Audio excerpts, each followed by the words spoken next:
రాష్ట్రంలో రేపు ముఖ్యమంత్రి అయితే మీరు మొట్టమొదటిగా పెట్టేటువంటి సంతకం దేని మీద?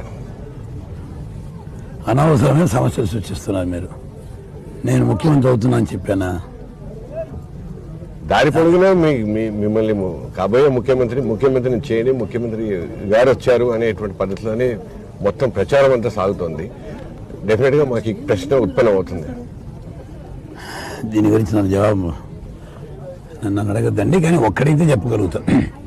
రాష్ట్రంలో కాంగ్రెస్ ప్రభుత్వం వచ్చిన తర్వాత ముందే నేను చెప్పడం జరిగింది, కాంగ్రెస్ ముఖ్యమంత్రి మొట్టమొదటి సంతకం ఉచిత కరెంటు మీద పెడతారు. అందులో ఏం తేడా లేదు. ఇంతకుముందు అదే చెప్పా, ఇప్పుడు అదే చెప్తాను.